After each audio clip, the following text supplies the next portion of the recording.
Growth is commonly interpreted as proof of strength. In many organizations, it is not. It is concealment. Revenue acceleration can temporarily compensate for structural weakness. Demand can absorb inefficiency. Momentum can delay accountability. The tension is not obvious. The faster a company grows, the easier it becomes to postpone difficult structural decisions.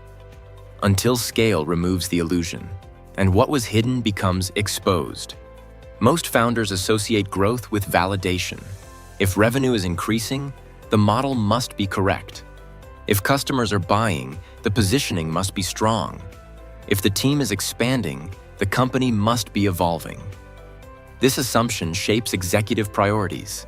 Leadership focuses on customer acquisition, offer expansion, sales velocity, market positioning, brand amplification. Operational discipline becomes secondary. Process clarity can wait. Decision rights can remain informal. Documentation can remain incomplete. Governance can stay flexible, because growth appears to justify the existing structure. Externally, metrics reinforce confidence. Revenue trends upward. Customer counts increase. Team headcount grows. Market perception strengthens. Internally, however, friction accumulates. Execution becomes reactive rather than deliberate. Meetings increase without proportional clarity. Cross-functional misalignment becomes common. Margins narrow quietly. Customer experience becomes inconsistent. These signals are often rationalized as normal growing pains, but not all friction indicates healthy scale. Some friction indicates structural strain. Growth does not automatically improve architecture. It intensifies whatever architecture already exists. If structure is strong, growth reveals resilience. If structure is weak, growth hides fragility until pressure increases. To understand this structurally, we must distinguish between momentum and integrity. Growth represents external momentum. Integrity represents internal design. Momentum can increase even when design is flawed.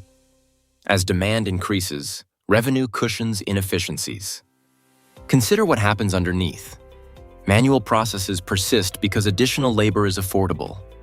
Pricing inconsistencies remain because volume compensates. Founder intervention becomes routine but appears justified. Unclear delegation continues because urgency overrides governance. Revenue absorbs the cost of disorder. This creates a distorted feedback loop. Positive revenue signals reduce the urgency to refine structure. The flawed assumption becomes embedded. If we are growing, the system must be working. But growth measures market response. It does not measure structural coherence. As scale increases, complexity multiplies. More customers generate more variability.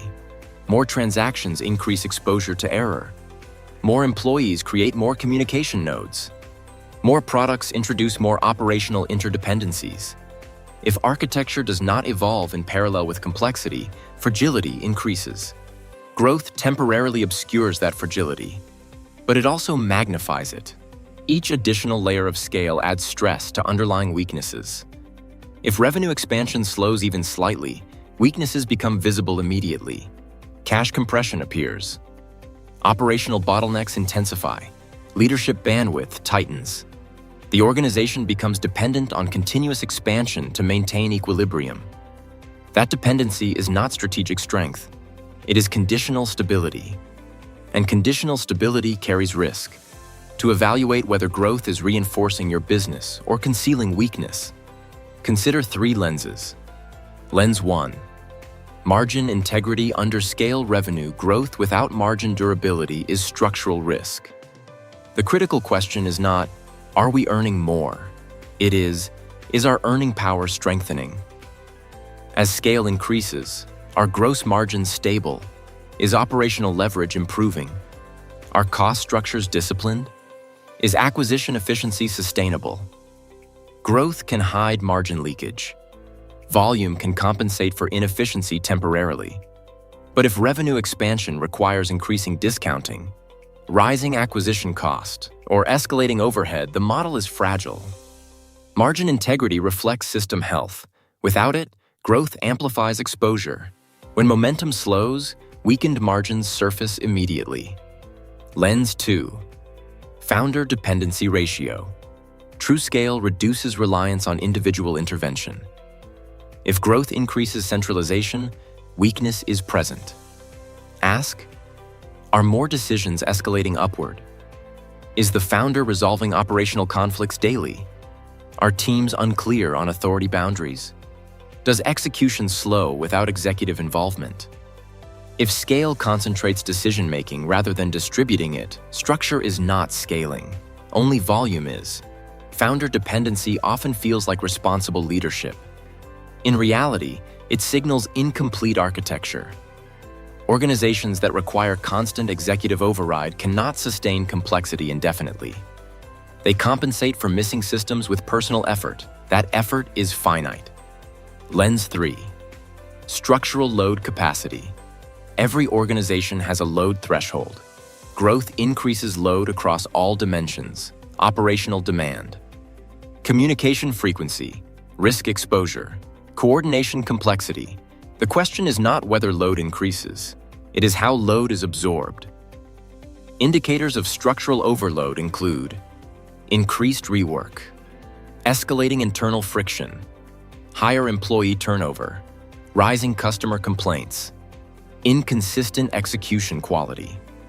If pressure is absorbed through overtime, reactive problem solving, and informal fixes rather than structural refinement, growth is masking instability.